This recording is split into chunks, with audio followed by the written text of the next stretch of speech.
লা লিগায় শেষ ৫ ম্যাচে ২ হার এবং ২ ড্রয়ে টাইটেল রেস থেকে ধীরে ধীরে পিছিয়ে পড়ছে রিয়াল মাদ্রিদ। শীর্ষস্থান থেকে ছিটকে গিয়ে বর্তমান চ্যাম্পিয়নরা অবস্থান করছে টেবিলের ৩-এ।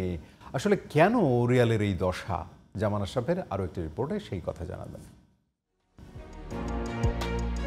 গোল বলটা যেন কথাই শুনছে না রিয়াল মাদ্রিদের।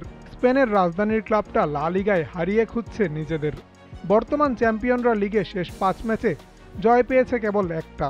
এসপানিওলের পর কার্লো আনচেলত্তির দল হেরেছে পুচকে রিয়াল বেতিসের সাথেও। চিরপ্রতিদ্বন্দ্বী বার্সা ও নগর প্রতিদ্বন্দ্বী আতলেটিকো থেকে এগিয়ে থাকলেও শেষ ৫ ম্যাচে ২ হার ও ২ ড্রয়ে রিয়ালের অবস্থান এখন ৩-এ। বেতিসের কাছে হার শিরোপা ধরে রাখার মিশনে বড় ধাক্কা বলছেন আনচেলত্তিও। এটি বড় ধাক্কা, আমাদের স্বীকার করতেই হবে। আমরা যদি মঙ্গলবার চ্যাম্পিয়ন্স লিগের শেষ ১৬-য় আতলেতিকোর বিপক্ষে এভাবে খেলি তাহলে জয় সম্ভব না। শেষ ৫ ম্যাচে ১০ পয়েন্ট খোয়ানো রিয়ালের লিগে ২৬ ম্যাচে পয়েন্ট ৫৪। রিয়ালের হোঁচটে লা লিগার শীর্ষস্থান নিয়ে লড়াই চলছে বার্সেলোনা আতলেটিকোর।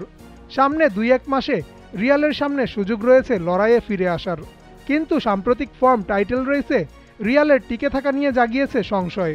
তবে ক্লাবটা যখন রিয়াল মাদ্রিদ, তখন তাদের ফিরে আসা নিয়ে সন্দেহ নেই কারও, কারণ ফিরে আসার কাব্য রচনায় মাদ্রিদ ইস্তারা যে হার মানায় রূপকথাকেও। জামান আশরাফ, জিটিভি নিউজ।